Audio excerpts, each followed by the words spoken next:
Le fond du problème, c'est que la France s'est construite sur la traite négrière. Il faut qu'on en juge, il faut qu'on évalue, il faut qu'on répare. Bonsoir l'Afrique, bonsoir le monde. Bienvenue sur l'Afrique Magazine News pour une nouvelle chronique géopolitique. Aujourd'hui, nous abordons un sujet crucial pour l'Afrique et ses relations avec l'Europe. Les récentes déclarations du président Emmanuel Macron sur la décolonisation et les vives réactions qu'elles ont suscitées. Le président Macron a affirmé que la République française est née après la décolonisation et par conséquent ne peut être tenue pour responsable des maux engendrés par le colonialisme.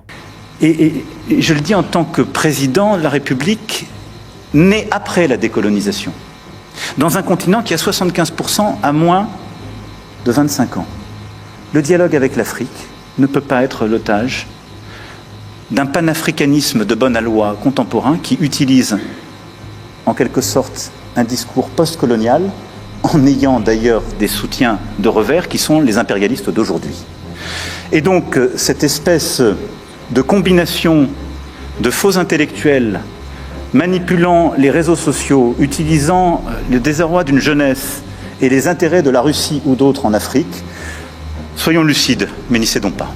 Chers frères, cette déclaration a provoqué de fortes réactions parmi les intellectuels panafricanistes, notamment de la part du docteur Franklin Nyamsi. Lors de son intervention, ce dernier a vivement dénoncé ce qu'il considère comme les manifestations persistantes du colonialisme français en Afrique, en identifiant 4 axes principaux: la présence des troupes militaires françaises, le contrôle économique et monétaire exercé par le franc CFA, l'ingérence politique dans les affaires internes des pays africains et la répression culturelle et linguistique au profit de la domination francophone. Non, écoutez, le fond du problème, c'est que la France s'est construite sur la traite négrière.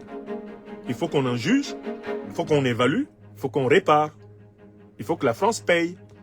La France s'est construite sur l'exploitation abusive des colonies, avec des crimes de guerre, des crimes contre l'humanité perpétrés pendant la colonisation. Il faut qu'on en juge, il faut qu'on évalue, il faut que la France paye. D'accord? C'est ça le fond du problème, monsieur Macron. Ce ne sont pas les publications de la commission Stora ou le discours de Tiaroy qui intéressent les Africains. C'est la judiciarisation de la tragédie franco-africaine. Alors, quand on parle de restitution des œuvres d'art, restituer les œuvres d'art, c'est très bien, encore que il y en a infiniment plus à restituer qu'il n'y en a eu de restituer.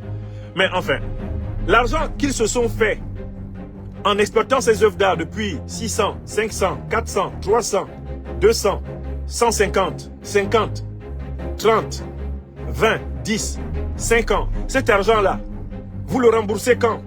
C'est trop facile d'utiliser les œuvres d'art des gens pour vous faire de l'argent et de les leur ramener bien usés, mais pas avec l'argent que vous en avez tiré. Est-ce que c'est une restitution franchement équitable? Non. Donc, quand le président Macron dit qu'il a fait le maximum, parce qu'il a ouvert certaines commissions de mémoire, comme la commission Stora ou la commission sur la guerre de la France, qui a exterminé 1 million de Camerounais. Mais le président Macron ne se rend-il pas compte que pour les Africains, c'est littéralement une moquerie? C'est ça, tout ça pour ça? C'est ça le maximum d'efforts attendu d'un président qui plus est jeune et qui prétend n'avoir aucune responsabilité en raison de son jeune âge dans les massacres coloniaux, mais il aurait été mieux placé pour ouvrir les tribunaux. Le président Macron ne peut pas dire qu'il a fait le maximum, d'autant plus qu'il sait qu'en France, pour les dégâts qu'elle a commis pendant les 2 guerres, l'Allemagne a payé jusqu'en 2010. Ici, en France, le grand pays voisin de la France, l'Allemagne, a été contraint à payer rubis sur ongle des réparations qui ont été décidées dans des procédures judiciaires contre elle. Mais il faut appliquer la jurisprudence Allemagne à toutes les puissances coloniales. Et en particulier, il y a un sujet à partir duquel on peut commencer une péréquation. C'est la fameuse dette internationale des pays africains. On doit contrebalancer la dette internationale des pays africains par les réparations des barbaries négrières, des barbaries coloniales, néocoloniales et impérialistes. On doit commencer déjà une petite soustraction. La dette internationale des pays africains doit ipso facto disparaître. Et il restera encore à payer plus. Pour les pillages, les crimes de guerre, les crimes contre l'humanité, monsieur Macron. Quand vous parlez de maximum d'efforts, vous ne vous rendez pas compte que vous n'avez même pas fait le quart. Peut-être même pas fait le 10e Même pas fait le 10e des efforts attendus. Alors, le président Emmanuel Macron affirme ensuite que on ne peut pas accuser la République française parce que la République est née après la décolonisation. La République est née après la décolonisation.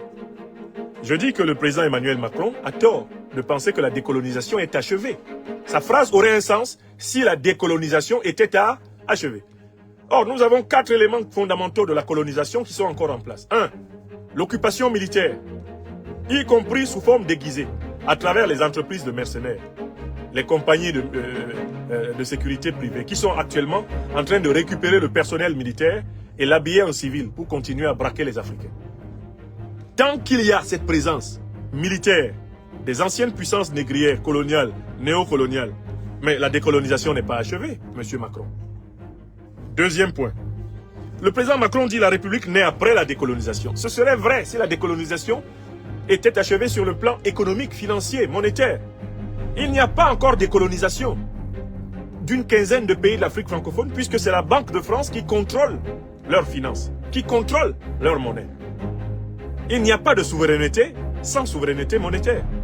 Le président Macron dit que la République naît après la décolonisation. Mais on n'est pas après la décolonisation. On est encore dans le processus de décolonisation. On est même avant la décolonisation. Troisième point.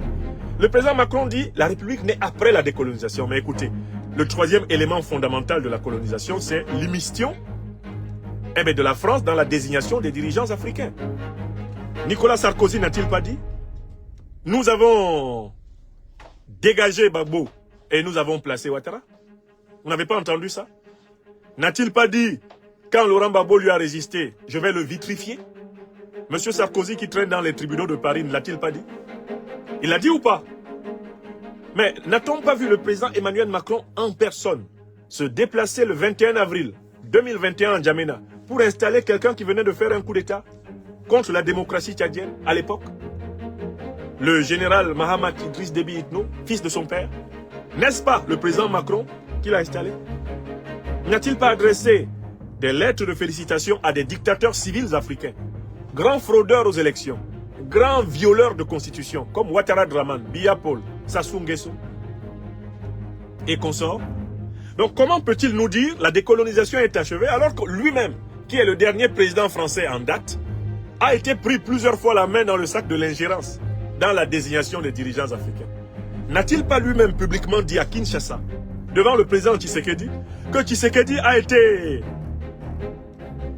installé comme président de la République à la faveur d'un compromis à l'africaine, dans lequel la France a joué un grand rôle? Il l'a dit lui-même, le président Macron, publiquement.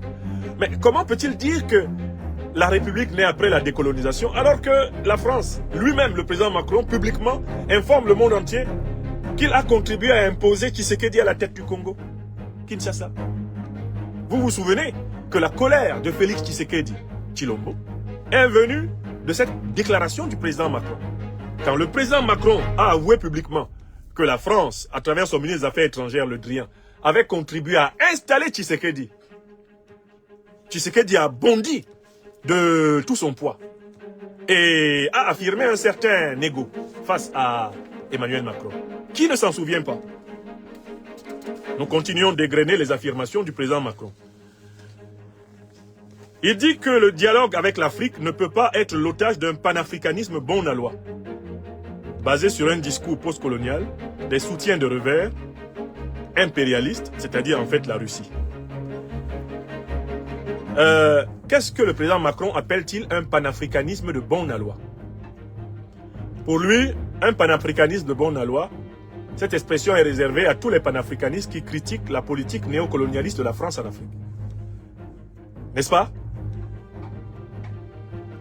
Le panafricanisme bon à loi, c'est pour le président Macron en fait le pire des panafricanismes.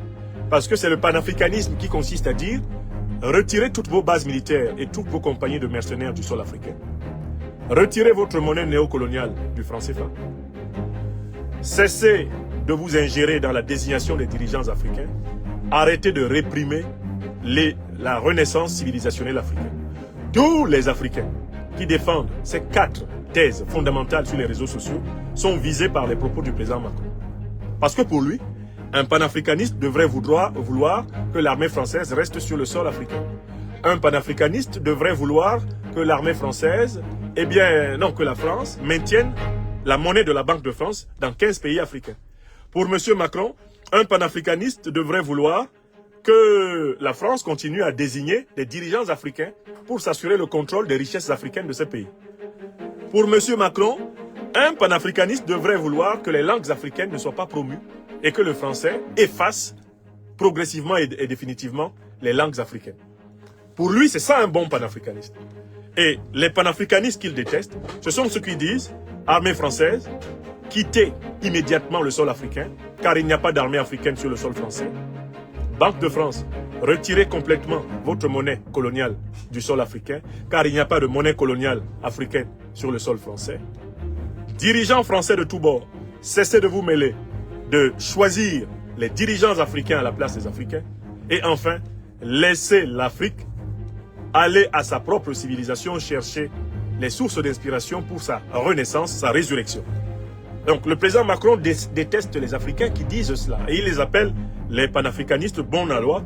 Et il va ensuite les appeler des faux intellectuels manipulant les réseaux sociaux, utilisant le désarroi d'une jeunesse et servant les intérêts de la Russie ou autres en Afrique. Ce faisant, le président Macron s'attaque très clairement à nous. Car moi, je fais partie des intellectuels panafricanistes qui revendiquent le quadruple programme. Retrait total des troupes néocolonialistes françaises du sol africain, retrait total de la monnaie coloniale du CFA du sol africain, fin de l'ingérence de l'élite politique française dans la désignation des dirigeants africains et quatrièmement, fin de la répression culturelle des idées des Africains. En gros, le débat sur la décolonisation ne peut être clos tant que ces 4 éléments, présence militaire, contrôle économique, ingérence politique et répression culturelle subsistent. Les propos du président Macron reflètent une vision éocentrée qui ignore les réalités africaines. Les réponses panafricaines, elles, ne sont pas un rejet pur et simple, mais un appel à une collaboration fondée sur le respect mutuel et l'autodétermination. Pour bâtir un futur digne et souverain, l'Afrique doit reprendre en main son destin. Les peuples africains ne demandent pas l'aumône, mais la justice et l'égalité dans leurs relations internationales. Merci d'avoir suivi cette vidéo. Partagez vos réflexions en commentaire et abonnez-vous pour plus de contenu. À bientôt pour une nouvelle chronique avec Wesley. Ciao.